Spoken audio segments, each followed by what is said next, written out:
మీరు ఒకటి గమనించుంటే SPB sir ఉన్నప్పుడు మాత్రం ఇలాంటి కుళ్ళు జోకులు కామెడీలు డాన్సులు చేయడం మాత్రం ఎప్పుడూ కూడా లేదు. మీరు ఒక్కసారి అన్ని సీజన్స్ రివైండ్ చేసుకొని చూడండి. నా సీజన్ చూడండి 2017 లో. కానీ ఎప్పుడైతే జ్ఞాపిక ప్రొడక్షన్ అనేది వచ్చిందో అప్పటి నుంచి ఇవన్నీ స్టార్ట్ అయ్యాయి. So they the main reason ఈ పాట తీగ ఇలా అయిపోవడానికి కారణం వాళ్ళే. మమ్మల్ని ఇలా డాన్స్లు వేయమని అదేవో కుళ్ళు జోకులు చెప్పమని మీరు ముందు చూస్తారు. ఇప్పుడు ఎర్రని కొరదని గోపాల్లో నేను చాలా డాన్స్ చేశాను. నెక్స్ట్ వచ్చే ఎపిసోడ్ లో కూడా డాన్స్ చేశాను. Because I was forced to dance.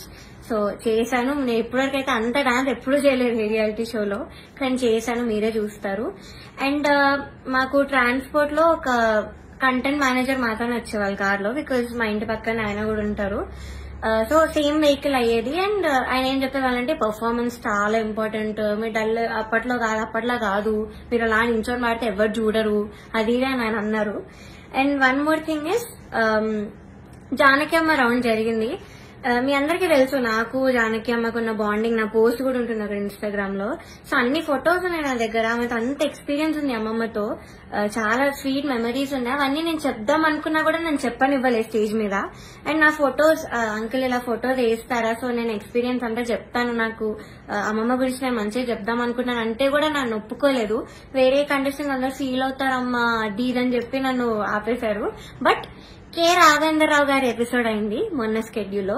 And ధృతి is very very close to him. అక్కడ ఉన్న అందరితో క్లోజ్, జడ్జెస్ తో కూడా ఆఫ్ కోర్స్. సో అయిన ఫొటోస్ తన ఫొటోస్ మాత్రం వేశారు అండ్ తనతో చెప్పించారు. నేను చేస్తే మాత్రం వద్దని, తను చేస్తే మాత్రం మంచిగా చూపించారంట, హైప్ చేశారు. ఇది మీకు న్యాయం అనిపిస్తుంది?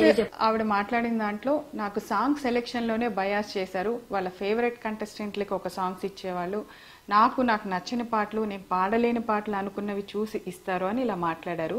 బట్ సాంగ్ సెలెక్షన్ ఎలా ఉంటుంది అంటే చెప్తాను.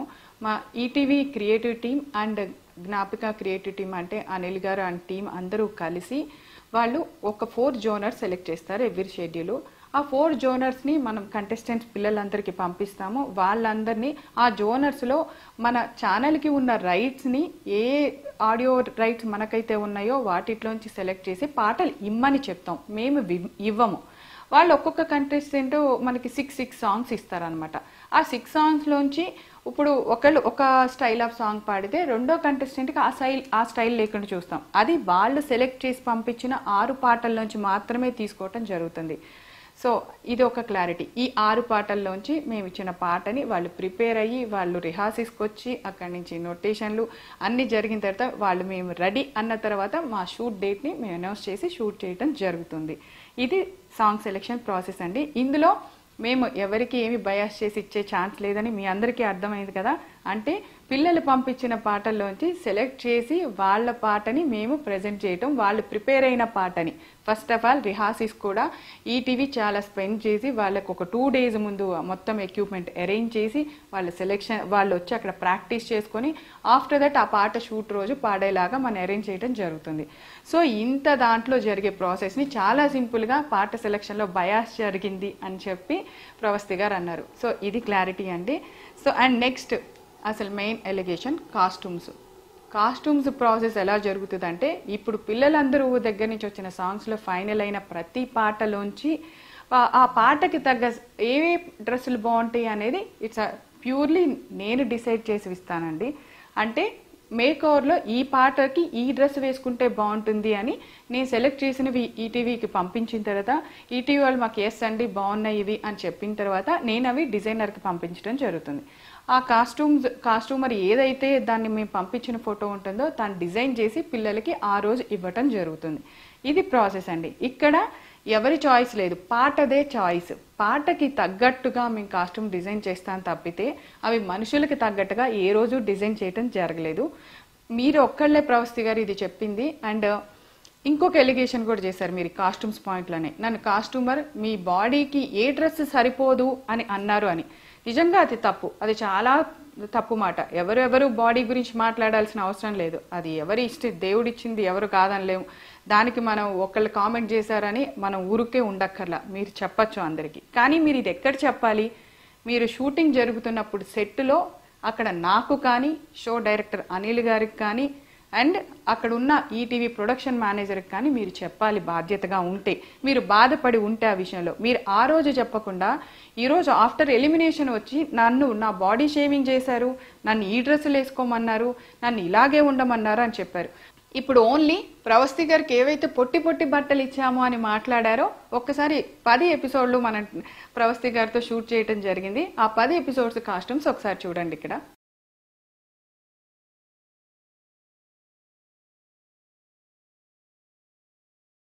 ఇందాక నేను కాస్ట్యూమ్ సెలెక్షన్ దగ్గర ప్యూర్గా నేను అనే మాట ఎందుకు వాడానో తెలుసా? ఈటీవీ ఇంత చిన్న విషయంలో కూడా ఎంత కేర్ తీసుకుందో చెప్పడానికి. ఆడపిల్లలు 7 ఉన్నారు, మగపిల్లలు 7 ఉన్నారు. సో ఆడపిల్లల కాస్ట్యూమ్స్ విషయంలో జాగ్రత్తలు ఒక ఆడపిల్ల తీసుకుంటుందనే విషయాన్ని కూడా వాళ్ళు కన్సిడర్ చేసి ఈ బాధ్యత నాకు అప్పచెప్పటం జరిగింది. సో ఇలాంటి బాడీ షేమింగ్ మాటలు, ఇలాంటి డ్రెస్సు ఇలా వేసుకో అలా వేసుకో అని మాట్లాడటానికి యాజ్ ఏ ఒక ఆడపిల్లగా నాకు కూడా మనస్సాక్షి ఉంది. అలా ఎప్పుడూ నేను మాట్లాడలేదు ప్రవస్తి గారు. సో మీ మనస్సాక్షికి తెలుసు అనుకుంటున్నాను ఆ విషయము. ఇప్పటి వరకు పాడుతా తీగ చరిత్రలో అట్లీస్ట్ ఒక స్లీవ్లెస్ అనే డ్రెస్ వేయటం కూడా జరగలేదండి. అది చెయ్యం మేము, ఎందుకంటే పాడుతా తీగకి ఒక హిస్టరీ ఉంది. ఏ ప్రోగ్రామ్కి లేనంత చరిత్ర ఆ ప్రోగ్రామ్కి ఉంది. దాన్ని ఎవరూ తక్కువ చేసుకోవాలని అనుకోము. అండ్ ఈటీవీ నాకు ఇచ్చిన ఈ అవకాశాన్ని నేను ఏ మాత్రము దాన్ని ఒక్క విషయంలో కూడా ఇలా ఉండవు అనమాట. పాడుతా తీగ షెడ్యూల్ అంటే మా టీం అందరూ ఎంత ఎలర్ట్గా ఉంటారో మాకు తెలుసు. అండ్ బాలు గారు ఉన్నప్పుడు చాలా బాగుంది. ఇప్పుడు ప్రొడక్షన్ రాగానే, ఇప్పుడు వీళ్ళు రాగానే చెడిపోయిందని ఒక ఎలిగేషన్ కూడా అన్నావమ్మా. మేము బాలు గారు ఉన్నప్పుడు కూడా జ్ఞాపక ఎంటర్టైన్మెంట్స్ ఆయనతో అసోసియేట్ అయ్యి కొన్ని సీజన్స్ చేయటం జరిగింది పాడుతా తీగ. అండ్ బాలు గారితో మేము స్వరాభిషేకం కూడా అసోసియేట్ అయ్యి చేయటం జరిగింది. సో బాలు గారితో మాకు ఒక అసోసియేషన్ ఉందమ్మా. ఆయన కూడా అనిల్ గారి డైరెక్షన్స్కి మార్కులు వేశారు, చాలా బాగుందన్నారు. ఆయనతోనూ మేము కలిసి పనిచేసాం. పాడుతా తీగ విలువలేంటో ఆయన మాకు నేర్పించారు, మేము చేసాము.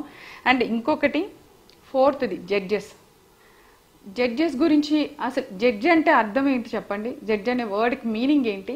వాళ్ళు అక్కడ కూర్చుంది ఒక జడ్జి అనే స్థానంలో ఒక తీర్పు ఇచ్చిన తర్వాత దాన్ని అపోజ్ చేయటానికి నేనెవరు, మీరెవరు, ఇంకొకళ్ళు ఎవరు?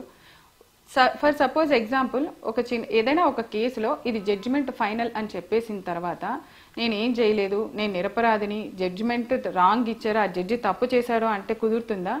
ఇట్స్ లా ప్రకారం వెళ్తుంది.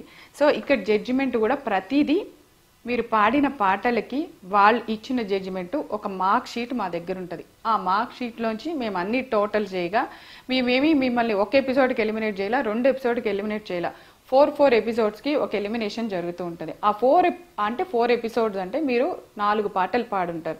4 జోనర్స్లో ఉంటాయి. ఆ 4 జోనర్స్లో మీకు వచ్చిన మార్కులు టోటల్ చేసిన తర్వాత మాకు జడ్జెస్ నుంచి ఆ మార్క్ షీట్ వచ్చాక జస్ట్ మేము అనౌన్స్ చేయటం తప్పితే ఇందులో ఎవరికి ఎటువంటి రైట్ లేదు, ఈవెన్ ఇంక్లూడింగ్ ఈటీవీ యాజమాన్యంతో సహా. జడ్జెస్ ఇచ్చిన మార్కుని మేము అక్కడ ప్రజెంట్ చేయవలసిందే. ఇది ఫస్ట్ రూల్. అండ్ మీరు అగ్రిమెంట్ రాసేటప్పుడు కూడా, మీరు సంతకం పెట్టేటప్పుడు కూడా జడ్జిమెంట్కి మేము గౌరవిస్తాము అనే పాయింట్ ఉంటుంది. అది చదువుకొని ఉంటే బాగుండేది ప్రవస్తి. మీకు అన్ని పాయింట్స్ మీరు అడిగిన, మీకు అనిపించిన బాధగా అనిపించిన అన్ని పాయింట్స్ మీద బయట వాళ్ళకి అర్థం అవ్వాలి అని చెప్పి నేను క్లారిటీ ఇవ్వటం జరిగింది. సో మీకు ఎందుకో మీ ఆలోచనలో మీకు అవి తప్పులుగా అనిపించాయి. డెఫినెట్గా నీకు మంచి ఫ్యూచర్ ఉంది. ఇలాంటివన్నీ పక్కకు పెట్టి నువ్వు డెఫినెట్గా నీ లైఫ్లో ఫైట్ చేసి మళ్ళీ అగైన్ ఒక సింగర్గా చూడాలనుకుంటున్నాము. ఇలాంటి అపోహలన్నీ పక్కన పెట్టేసే ప్రవస్తి. All the best.